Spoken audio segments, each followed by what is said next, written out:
जम्मू कश्मीर के बडगाम में एक 11 साल की हाफिज कुरान जो मदरसे में हिफ्ज करने के लिए जाया करती थी, उस बच्ची के साथ पहले रेप किया गया और रेप करने के बाद उस बच्ची को उसके घर से 200 मीटर की दूरी पर कत्ल कर कर फेंक दिया गया है। जी हां दोस्तों, इस वक्त ये दर्दनाक खबर सोशल मीडिया पर खूब वायरल हो रही है और उस बच्ची के लिए कश्मीर के लोग सड़कों पर निकल कर एहतजाज कर रहे हैं। वहीं दोस्तों, आपको बताते चले कि जम्मू कश्मीर के वजीर आला उमर अब्दुल्ला ने भी इस पूरे मामले पर कहा है कि इस दर्दनाक और वहशियाने हमले की मैं सख्त तरीन अल्फाज में मजम्मत करता हूं और मुतासिरा बच्ची के अहले खाना के साथ अपनी गहरी हमदर्दी का इजहार करता हूं। वहीं दोस्तों, आपको बताते चले कि एमपी आगा सैयद रूहुल्लाह मेहदी ने भी बाकायदा इस बच्ची के ताल्लुक से अपना बयान जारी किया है। सुनिए आखिरकार एमपी रूहुल्लाह मेहदी ने इस ताल्लुक से क्या कुछ कहा है। बदकिस्मती है कि इस तरह के वाक़ात में इजाफा हो रहा है, कमी आने के बजाय इजाफा हो रहा है। माशरे में भी खुद में जो इस्लाह की ज़रूरत है, साथ ही साथ इदारे जो है, पुलिस है, जुडिशरी है, उन पे जिम्मेदारी बनती है कि जब इस तरह के वाक़ात नूरोनुमा हो, इनकी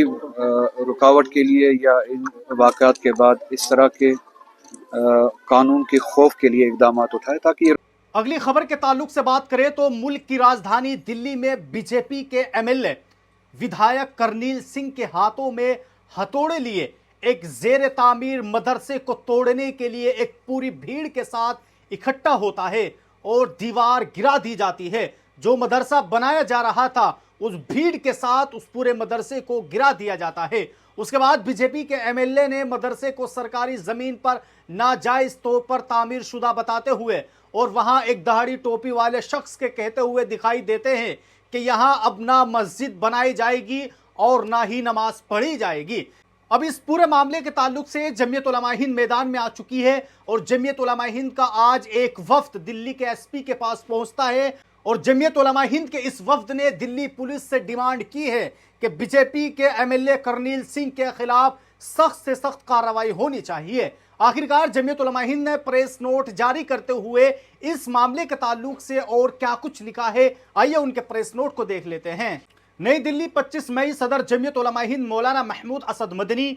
जमीयत उलमा हिंद के जनरल सेक्रेटरी मौलाना मोहम्मद हकीमुद्दीन कासमी की क़ियादत में एक वफ्द ने आज रानी बाग थाने में एसपी मंगोलपुरी श्री मुरारी लाल से मुलाकात की और पीतमपुरा शकूर बस्ती के रामलीला ग्राउंड के करीब पेश आए हालिया तनाज़ा और इन हिदामी कार्रवाई के ताल्लुक से एक तफसीली मेमोरेंडम पेश किया। इस वाक़े पर मुताल्लिका थाने के एसएचओ भी मौजूद थे और वफ्द ने मकामी एमएलए करनील सिंह के इश्तियाल अंगेज बयानात और इक़दामात की सख्त मजम्मत करते हुए दिल्ली पुलिस से साफ तौर पर यह मुतालबा किया है कि इलाके में अमन अमान और फिरका वाराना हम आहंगी बरकरार रखने के लिए फौरी कानूनी कार्रवाई की जाए। जमीयत के वफ्द ने अपने मकतूब के साथ video recording, media reports, social media मवाद समेत मुतअद्दिद शवाहिद भी पुलिस वालों के सामने पेश किए हैं। वहीं आपको बताते चले कि जमीयत उलमा हिंद की जानिब से पेश करदा मकतूब में वाज़े तौर पर कहा गया है कि करनील सिंह की जानिब से ये दावा किया गया है कि मुनहदिम की गई दीवार या ढांचा मस्जिद या मदरसे का हिस्सा था, बेबुनियाद और गुमराह कुन है। मकतूब में यह भी कहा गया है कि मज़कूरा दीवार या ढांचा ना मस्जिद का हिस्सा था और ना ही मदरसे का, बल्कि मकामी एमएलए उसको जानबूझकर फिरकावाराना जज्बात भड़काने और आवाम को गुमराह करने के लिए इस तरह का पूरा मामला पेश आया है। मकतूब में मजीद ये भी कहा गया है कि करनील सिंह ने कानून को अपने हाथ में लेकर न सिर्फ दीवारें गिराई बल्कि मुसलसल इश्तियाल अंगेज और नफरत आमेज बयानात दिए जिन्हें मुख्तलिफ कौमी मीडिया इदारों ने नशर किया है और जो सोशल मीडिया पर बड़े पैमाने पर फैलाए गए हैं। खुद करनील सिंह ने भी इन वीडियोस और ख़बरों को अपने फेसबुक अकाउंट पर शेयर करते हुए फखरिया अंदाज में अपनी कामयाबी के तौर पर पेश किया है। एक वीडियो में उन्होंने यहाँ तक के कहा है कि यहाँ ना मदरसा चलने दिया जाएगा और ना मस्जिद को बनने दिया जाएगा। जमीयत उलमा हिंद के वफ्द ने इस बात पर शदीद तशवीश जाहिर की है कि ऐसे बयानात और इक़दामात इलाके में खौफ, बेचैनी فرقہ وارانہ کشیدگی پیدا کر دیتی ہے اور امن و امان کی صورتحال کو متاثر کر دیتی ہے۔ میمورنڈم میں کہا گیا ہے کہ ایک منتخب عوامی نمائندے کی جانب سے نعروں کے درمیان انہدامی کارروائی کرنا اور ایک مخصوص مذہبی طبقے کو نشانہ بنانا کھلی اشتعال انگیزی اور نفرت پھیلانے کے مترادف ہے، جو مستقبل میں قانون ہاتھ میں لینے کے رجحان کو فروغ دے سکتا ہے۔ جمعیت علماء ہند کے وفد نے دلی پولیس سے مطالبہ کیا ہے کہ کرنیل سنگھ کے خلاف تعزیرات ہند کی دفعات 595A، 153B، 153A اور 505 اور دیگر متعلقہ دفعات کے تحت فوری FIR درج کی جائے، ساتھ ہی منہدم کیے گئے ڈھانچے کی ملکیت اور نوعیت کی غیر جانبدارانہ تحقیق کر کے عوام کے سامنے حقیقت کو واضح کر دیا جائے، نیز مسجد میں آنے والے نمازیوں کی حفاظت کا معقول بندوبست کیا جائے۔ میمورنڈم میں یہ بھی مطالبہ کیا گیا ہے کہ کوئی بھی فرد خواہ وہ کسی بھی عہدے یا سیاسی حیثیت کا حامل ہو، قانون کو اپنے ہاتھ میں لینے کی اجازت نہیں دیتا ہے اور تمام شہریوں کے آئینی حقوق اور ملک کی فرقہ وارانہ ہم آہنگی کا ہر حال میں تحفظ یقینی بنایا جائے۔ اس مکتوب کی کاپی لیفٹنٹ گورنر دلی وزیر اعلیٰ کو بھی ارسال کی گئی ہے۔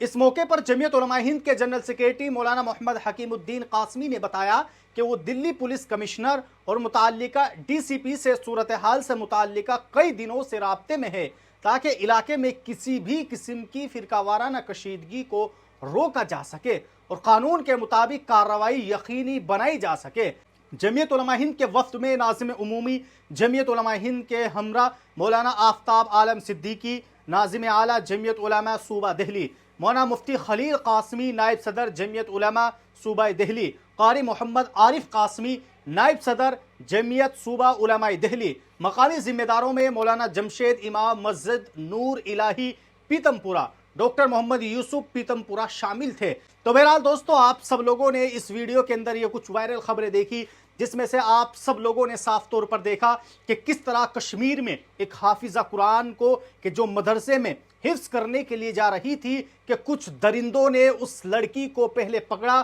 اور پکڑنے کے بعد اس کی عزت سے کھلواڑ کیا گیا اور اس کے بعد اس بچی کے ہاتھوں میں قرآن کریم تھما کر اس کو قتل کر دیا گیا۔ دوستو، یہ واقعہ بہت ہی زیادہ افسوسناک ہے اور آج کی موجودہ حکومت پر یہ سوال کھڑا ہوتا ہے کہ آخرکار اس طرح کے واقعات کیوں پیش آ رہے ہیں؟ کیا حکومت قوم کی حفاظت کرنے میں ناکام ہے اور اسی لیے چھوٹی چھوٹی معصوم بچیوں کے ساتھ آئے دن اس طرح کے معاملات دیکھنے کو ملتے ہیں؟ دوستو، آپ سب لوگ کشمیر میں جس طرح یہ دردناک حادثہ پیش آیا ہے، اس معاملے کے تعلق سے آپ سب لوگ اپنی کیا رائے رکھتے ہیں؟ آپ لوگ بھی ہمیں کمنٹ باکس میں ضرور بتائیں۔